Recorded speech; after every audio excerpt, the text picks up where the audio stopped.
Good morning, everyone, and welcome to the next read and comment lecture video for Beowulf. Going to start off with a pun. And we have when you're cooking, and the recipe says to chill in the fridge for an hour. Indeed. All right, we're coming back to Beowulf. A lot of time has passed since the last one. The book abridges the middle of Beowulf's life quite a bit. Only really shows us his youth and old age. Skips over the middle for the most part, except for a couple flashbacks in the full text. Because everything in the book Beowulf happens in twos. There's his youth and his old age. In each half, there's a young warrior and an old king. There's parallelism in the lines, and within the lines, two layers to the meaning. Lots of things come in pairs here. And we're going to focus on Beowulf in his old age. He has returned home after saving the Danes twice and reports everything to his king, who is also his uncle, Hygelac. And time passes, and Hygelac eventually dies in battle. There's actually an amusing flashback in the full text where Beowulf is the only survivor of that battle against the Frisians. Hygelac dies, but Beowulf swims back home with 30 coats of mail in his hands, which is wildly unrealistic. I know nowadays the modern equivalent would be bringing home someone's dog tags or something, but back then it was the entire coat of chainmail for that warrior to bring home to their family. A little heavier than a tag, and he is apparently in the story swimming with 30 of them in his arms. Don't know how anatomically you would even physically swim that way. I have no idea. Maybe they were a backpack, but how does he do it? He's Beowulf, so he's very strong. No explanation. But he swims back, and he becomes sort of a steward, stand-in king, until Hygelac's son, Hrethric, is old enough to be king. And unlike most kings that sit on the throne temporarily waiting for someone else, Beowulf's a nice guy. He actually steps down when Hygelac's heir is old enough to be king. Unfortunately, vengeance killing comes back for the Geats, and Hrethric is killed in that battle as well, leaving Beowulf as king once again of the Geats, and furthering the idea that the cycle of vengeance just keeps killing people off and bringing only death. Weird thing to note is that in the full text, Beowulf marries the king's widow, Hygd, which is Hygd, Hygd, which technically makes it his aunt, by marriage, not by blood.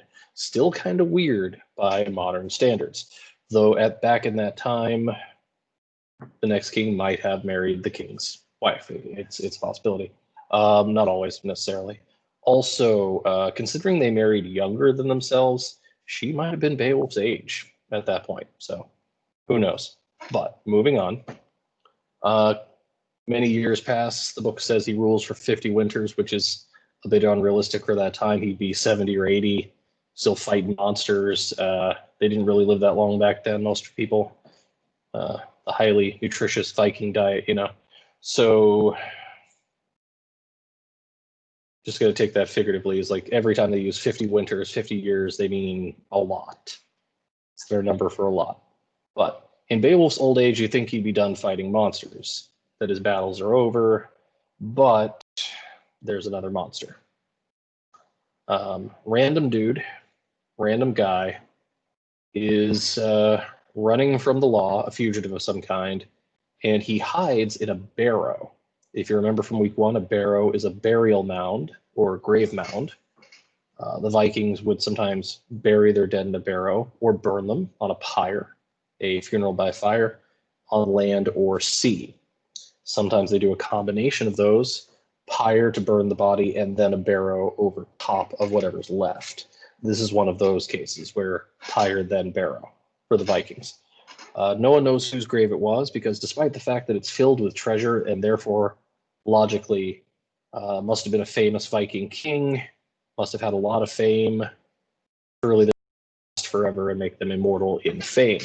But no one knows. It's the tomb of an unknown king, proving that fame does not live forever, as the Vikings think. But Fugitive runs in there to hide in a barrow from the law, and he sees gold in there. He must have missed the dragon, but he sees gold, and takes a single gold cup.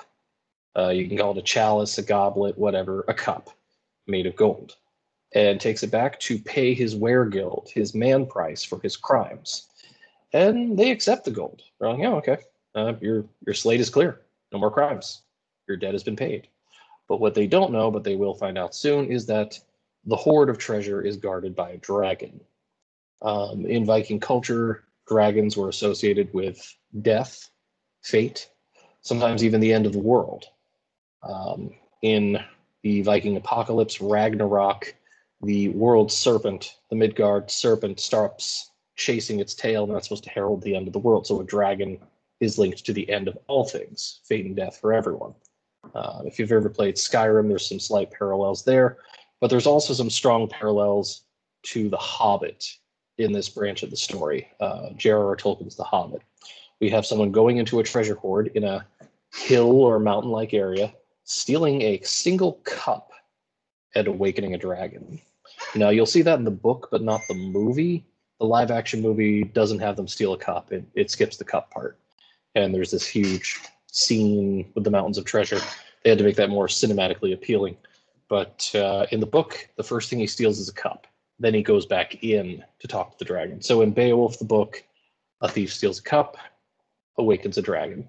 And apparently dragons in books, ancient or modern, always know when a single piece of treasure is gone. They know immediately. It's like someone took that one piece of gold. And they've got mountains of gold. But they will still rant and rave and fume over the loss of a single piece, which is not just a little greedy, that's a lot of greedy. That's greed exaggerated, greed personified almost. It's like this is a walking symbol not only of fate and death, but of greed.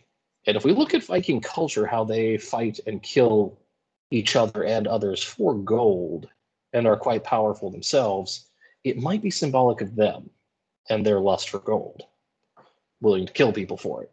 So is the dragon. So all that being said, the dragon torches Beowulf's village. We don't really get a name for the village of the Geats, Beowulf's village, but the dragon torches half of it, including Beowulf's mead hall, his equivalent of Heorot. And Beowulf's pretty upset about this. He's pretty sad. He's like, I'm getting on in years. I thought I would be retiring peacefully, but apparently there's another monster. How'd this happen? The people tell him, oh, there was this fugitive that brought us this gold cup from a barrow. Probably shouldn't have done that. And so now Beowulf prepares to fight this dragon, even though he's old as old could be. He's still going to try and fight him. However, he is older and wiser. He's weaker than he was, but he is still older and wiser. He's not looking to boast, looking to fight the dragon with one arm tied behind his back. He is going to fight the dragon as well prepared as he can, and he still knows, according to the text, that his fate has come for him, that this will probably mean his doom, but he's going to do it anyway.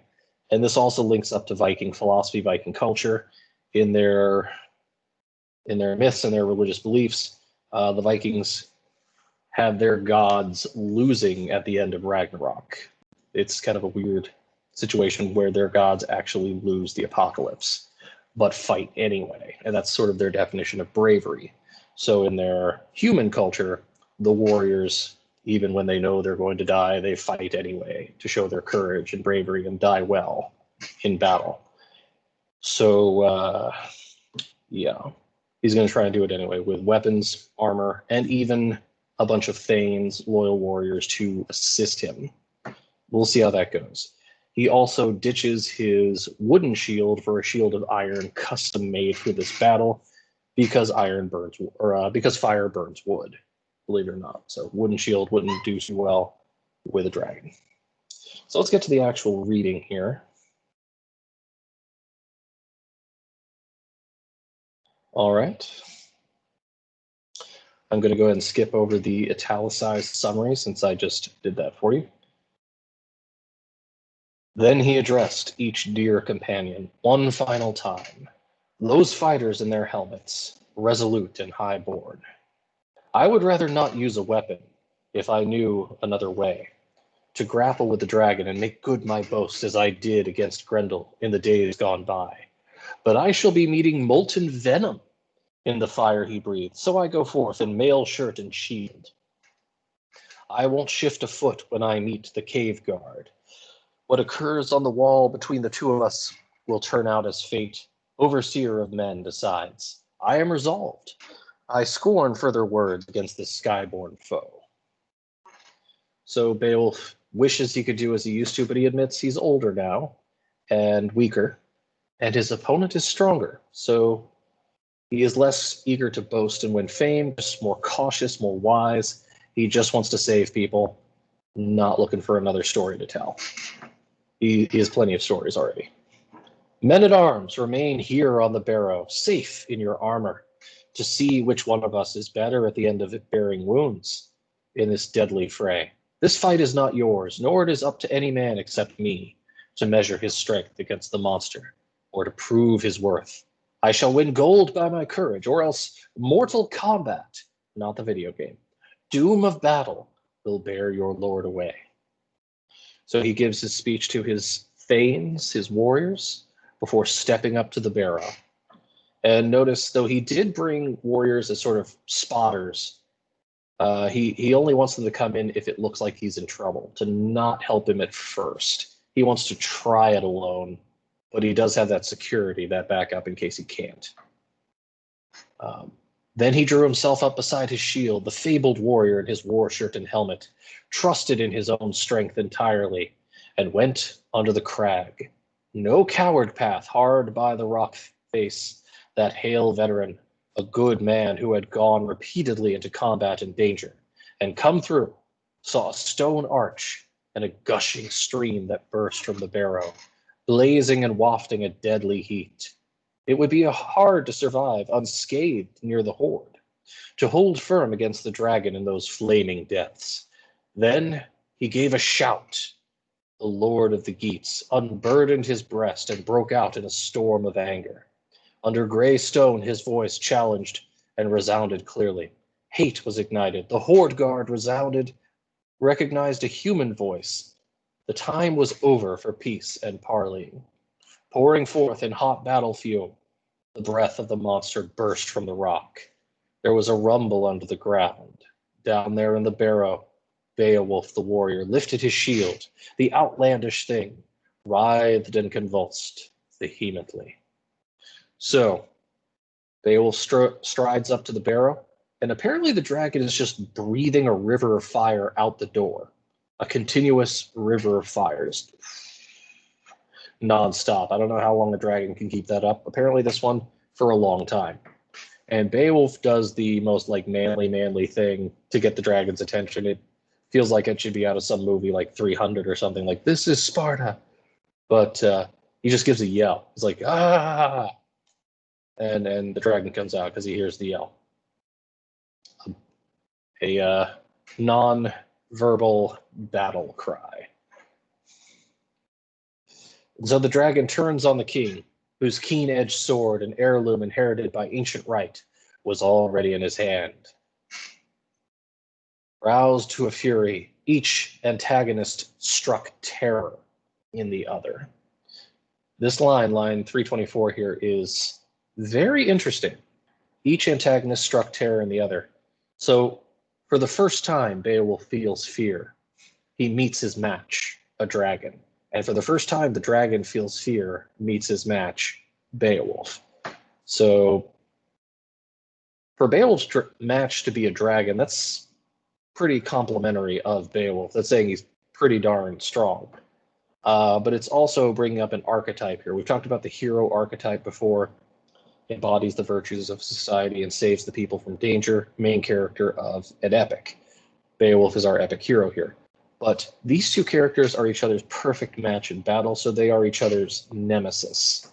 The nemesis archetype means perfect match or equal in battle. So the hero is just as strong as the hero, but evil or bad, or just on the opposing side if it's not a good and evil thing. His match, his nemesis, is a dragon. And this line shows it best right here. Unyielding, the lord of his people loomed by his tall shield, sure of his ground, while the serpent looped and unleashed itself. Swaddled in flames, it came gliding and flexing and racing towards its fate. Yet its shield defended the renowned leader's life and limb for a shorter time than it meant to. So the shield is protecting him less than he would like. You see, iron might not burn like wood, but it still gets hot. So he's not burning to a crisp, but he is feeling the heat. He's getting a slow bake right now from the dragon fire. It's not great. That final day was the first time when Beowulf fought and fate denied him glory in battle. So the king of the Geats raised his hand and struck hard at the enameled scales, but scarcely cut through. The blade flashed and slashed, yet the blow was far less powerful than the hard-pressed king had need of at that moment. So the shield is failing him, and now his sword is failing him. His sword bounces right off the scales of the dragon as if each scale were a shield all by itself, bouncing right off. The mound keeper, that is the dragon, kenning for dragon, went into a spasm and spouted deadly flames when he felt the stroke. Battle fire billowed and spewed. Beowulf was foiled of the glorious victory. The glittering sword, infallible before that day, failed when he unsheathed it, as it never should have. For the son of Ecgtheow, it was no easy thing to have to give ground like that, and go unwillingly to inhabit another home in a place beyond. So every man must yield the leasehold of his days. The poet here is saying that though Beowulf is pretty darn mighty, everyone has to die someday, and it looks like today is Beowulf's day.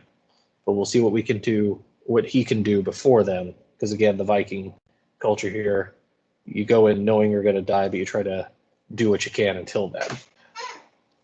It was not long until the fierce contenders clashed again. Hordegard took heart, inhaled and swelled up, got a new wind. He who had once ruled was furled, rolled up in fire, and had to face the worst. No help or backing was to be had then from his highborn comrades. That hand-picked troop. Remember, Beowulf brought some guys here to help him if he was in trouble. He's in trouble. What are they doing? They broke ranks and ran for their lives to the safety of the wood. But within one heart sorrow welled up, and a man of worth, the claims of kinship cannot be denied. So most of the warriors are running away. Those are his top warriors, his most trusted, loyal thanes, which kind of says something scary for his tribe and his clan. If those are the top warriors, things look like they're starting to crumble. Maybe Beowulf's the only thing holding it together. And in that culture, if you are a thane, if you take that oath, take the land, armor, weapons, gold, and title, then you promise to stay on the battlefield with the king, never leave before the king does. If you do, that's banishment, exile for you and your entire family. You got to pack up and leave. And without the protection of a clan back then, that was kind of like a death sentence, just fending for yourself with all these other clans looking to take your stuff and kill you for it. So, one guy tries to give a speech to the running thanes, a speech, a pep talk to keep them from running. This is probably one of my favorite moments in the book, aside from the sea serpent match, swimming match that he tells to Unferth. It's like probably one of my favorite speeches in a book. You'll also notice that this is very different from the live action movie. We're about to hear from Wiglaf, who is a young warrior helping old King Beowulf, just as young Beowulf helped old King Hrothgar. That's a parallel there. Sort of a... in the movie, Wiglaf is just as old as Beowulf, and he's been there from the very beginning of the movie. In the book, we don't meet him till the dragon battle when Beowulf's already old, and Wiglaf is a young guy, like Beowulf used to be. It's like the cycle continues. So his name is Wiglaf, son of Whalestan, a well-regarded Shilfing warrior, related to Elfhair. When he saw his lord tormented by the heat of the scalding helmet, he remembered the bountiful gifts bestowed on him, how well he lived among the Waegmundings, the freehold he inherited from his father before him. He could not hold back. One hand brandished the yellow-timbered shield, the other drew his sword. Sad at heart, addressing his companions, Wiglaf spoke wise and fluent words. I remember the time when mead was flowing, how we pledged loyalty to our lord in the hall, promised our ring giver we would be worth our price, make good the gift of the war gear, those swords and helmets, and as when his need required it, he picked us out from the army deliberately, honored us, and judged us fit for this action, made me these lavish gifts, and all because he considered us the best of his arms-bearing thanes. And now, although he wanted this challenge to be one he'd face by himself alone, the shepherd of our land, a man unequaled in the quest for glory, the name for daring, now the day has come when the Lord we serve needs sound men to give him their support. Let us go to him, help our leader through the hot flame and dread of the fire. As God is my witness, I would rather my body were robed in the same burning blaze as my gold giver's body than go back home bearing arms. That is unthinkable, unless we have first slain the foe and defended the life of the prince of the Weathergeats. I well know the things that he has done for us deserve better. Should he alone be left exposed to fall in battle, we must bond together, shield and helmet, mail shirt and sword. So he tries to remind the Thanes, we made a promise, we took his gold and armor weapons, we took his gifts, we gave him our word, now's our time to step up. And you've got to imagine being Beowulf's Thane is probably an easy job most days, because Beowulf tries to do everything himself. And this is the only time in his entire life where he had to have help from other people. So they probably haven't had to do much in the previous battles. Now they finally have to lift a finger and repay the debt, and they're running. And Wiglaf's like, shame on you. We got to do something. We got to help. Notice this is also very different from the movie, where Wiglaf usually says, do you want me to go in with you? And Beowulf's like, nah. And Wiglaf's like, oh, good. Yeah, I don't want to go in anyway. Somewhat different there. Also notice the kennings for the king, King Beowulf, or any king, ring giver and gold giver, because he gives out gold to his people. And to his thanes, sometimes rings of office. Some of the translations refer to a king as a lord of rings for giving out gold rings, which was a term Tolkien definitely used. All right, continuing. After those words, wildness rose in the dragon again and drove it to attack, heaving up fire, hunting for enemies. The humans it loathed. Flames lapped the shield, charred it to the boss, and the body armor of the young warrior was useless to him. But Wiglaf did well under the wide rim. Beowulf shared with him once his own had shattered in sparks and ashes. So Wiglaf tries to help, but his shield is made of wood. So it burns up, and now there's Beowulf and Wiglaf behind one iron shield. I know it doesn't look like Wiglaf's helping very much yet. It picks up. They have to show them down before they get up again, and just like any battle. Inspired again by the thought of glory, the War King, Beowulf, threw his whole strength behind his sword stroke and connected with the skull, and Nagling snapped. Beowulf's ancient iron-gray sword let him down in a fight. It was never his fortune to be helped in combat by the cutting edge of weapons made of iron. When he wielded a sword, no matter how blooded and hard-edged the blade, his hand was too strong. The stroke he dealt, I have heard, would ruin it. He could reap no advantage. So note that Beowulf's ancestral sword is named Nagling, which means kin of the nail or family of the nail. So it's like a big, brutal nail. It's not an elegant sword. It's big and fierce looking. It shatters, for it is ancient iron gray. What else in this book is old and gray and not as strong as it used to be?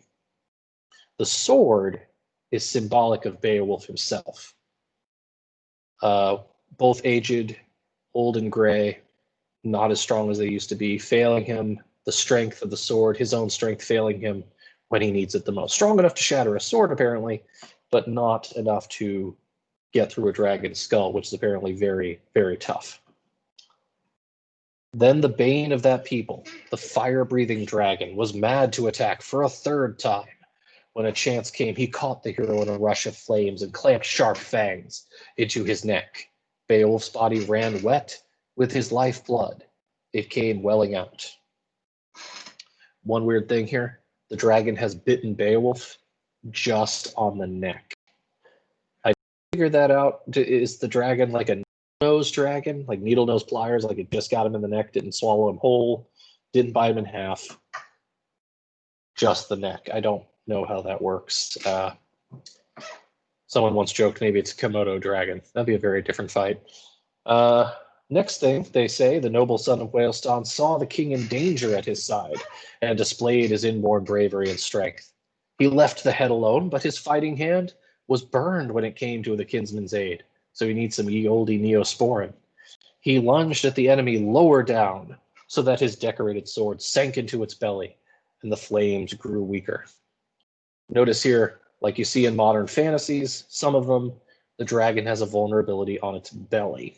Its underside. You might see that in The Hobbit somewhere too. Once again, the king gathered his strength and drew a stabbing knife. Apparently, Beowulf carries two swords. How handy. He carried on his belt, sharpened for battle. He struck it deep into the dragon's flank, and Beowulf dealt a deadly wound.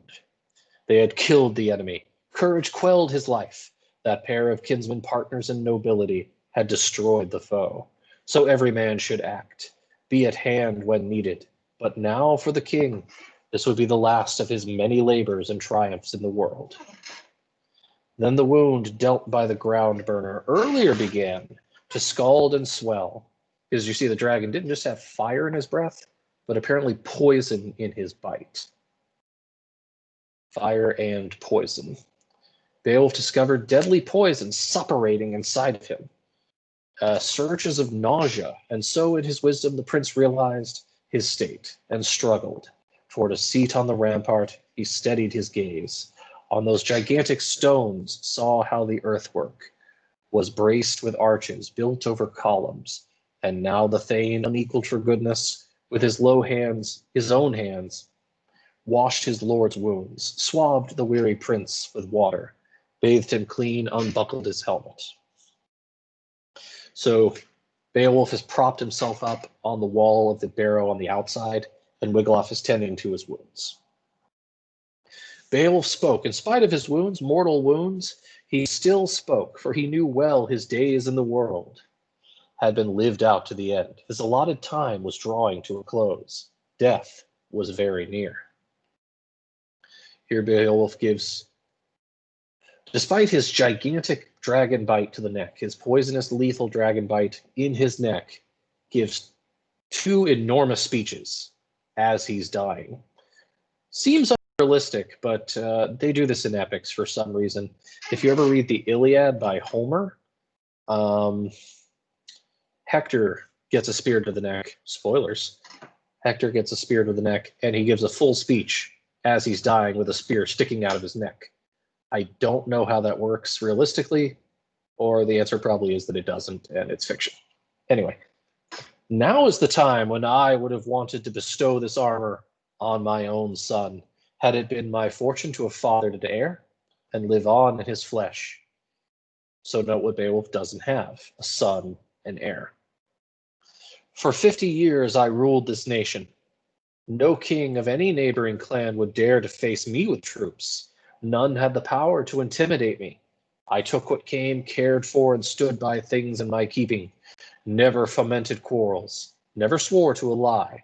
All this consoles me, doomed as I am, and sickening for death. Because of my right ways, the ruler of mankind need never blame me when the breath leaves my body for murder of kinsmen. So Beowulf says, I'm dying. but I think I have a clean conscience. I think I was a good king. I scared off people from invading us when I was king. I never committed murder by their standards, lying. I never sought vengeance and vendetta, and no kinslaying. So none of that. So by their standards, he holds he was a good king and a decent guy. So now he tells Wiglaf, "Go now quickly, dearest Wiglaf, under the gray stones, where the dragon is laid out, lost to his treasure. Hurry to feast your eyes on the hoard. Away you go. I want to examine that ancient gold. Gaze my fill on those garnered jewels. My going will be easier for having seen the treasure, a less troubled letting go of the life and lordship I have long maintained." So Wiglaf runs in to grab some treasure to show Beowulf not just gold. That he's not like getting this weird bout of greed before he dies. He wants to know, Beowulf wants to know that he's leaving his people with something, that he's providing for them in his death. Since he won't be there to protect them, at least he could leave them something. So Wiglaf goes in, grabs some treasure, and says, "Look, Beowulf, all this gold we're provided for. Thank you so much for risking your life." Wiglaf went quickly, keen to get back, excited by the treasure. Anxiety weighed on his brave heart. He was hoping he would find the leader of the Geats alive where he had left him, helpless earlier on the open ground. So he came to that place carrying the treasure and found his lord bleeding profusely, his life at an end. Again, he began to swab his body. The beginnings of an utterance broke out from the king's breast cage.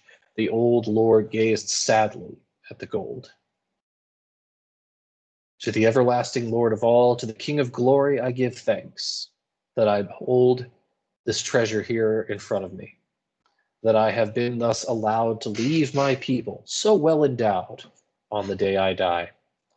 Now that I have bartered my last breath to own this fortune, it is up to you to look to their needs. I can hold out no longer. Order my troop to construct a barrow on a headland on the coast after my pyre has cooled. It will loom on the horizon at Hrone's Ness and be a reminder among the people, so that in coming times crews under sail will call it Beowulf's Barrow as they steer ships across the wide and shrouding waters." So, in this speech, Beowulf thanks God. He's grateful that he has gold to provide for his people. Tells Wiglaf, "Use this gold to provide for my people. Give it to the people."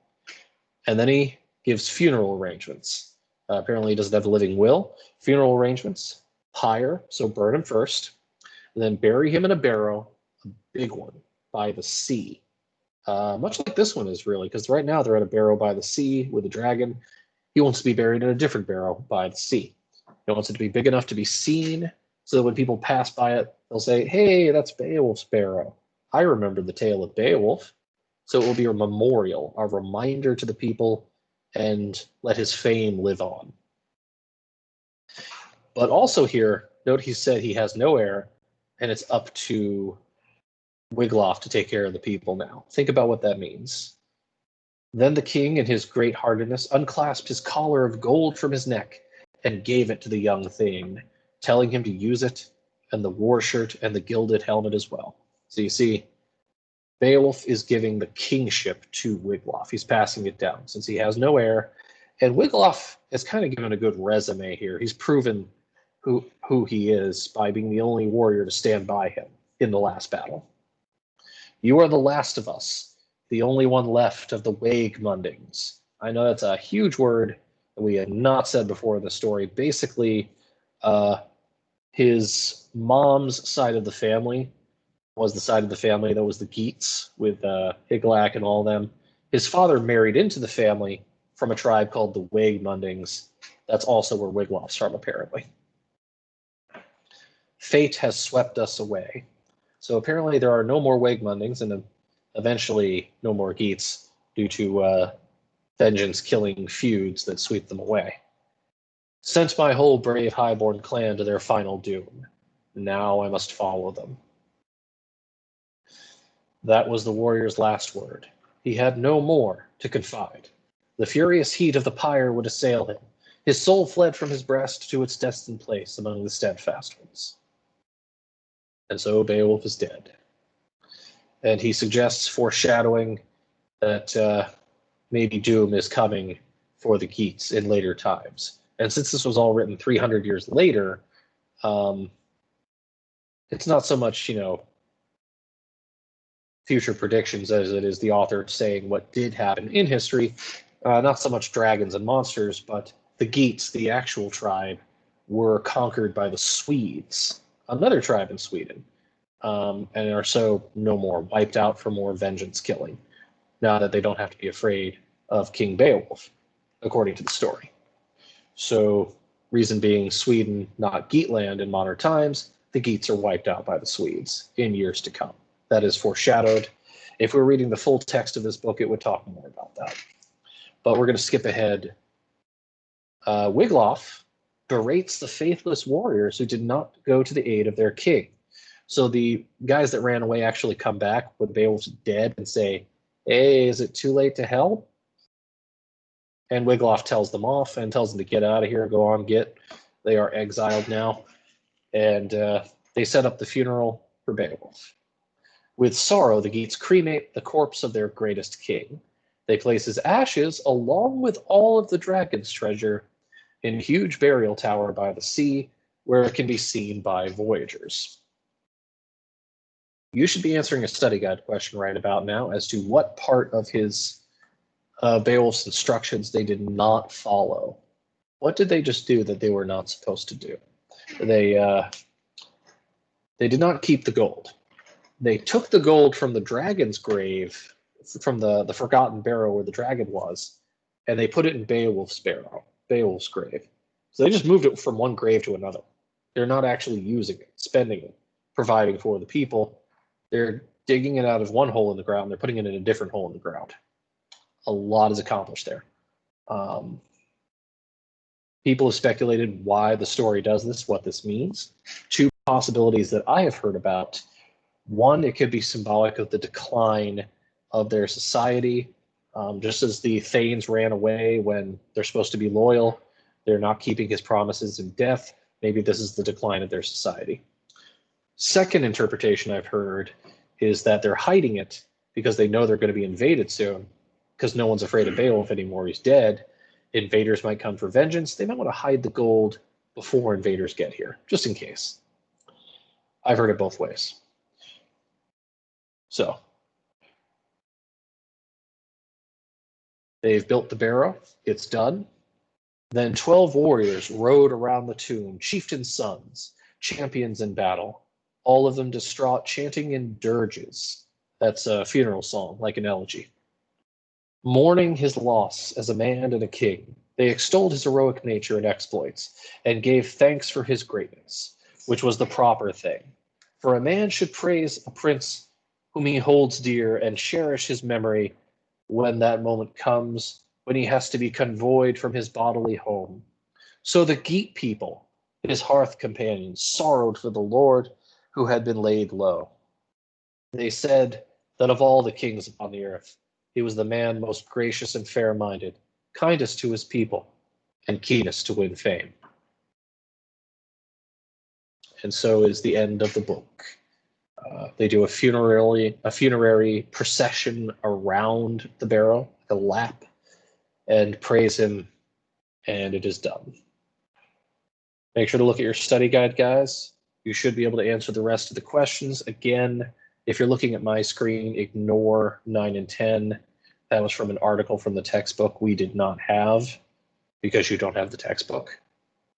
But you should be able to answer from the dragon reading the rest of question 3. What changed over the course of those 3 battles? How did Beowulf change? How did Beowulf die? We talked about that today for sure. We talked about Beowulf's last thoughts and words. The most important events in Beowulf's life. Let's talk about that. Which parts did we read about? We didn't read about his whole life. We did not read about his entire life day for day. What parts did we read the most about? What did he do the most of? Which of his last requests was not followed? We just spent some time on that. Make sure to review those spots if you're not sure. And that's it for this week's study guide. So take care, guys, and maybe one more pun before we go. I support farming. In fact, you could call me Protractor. Indeed. And with that, take care, guys, and happy reading.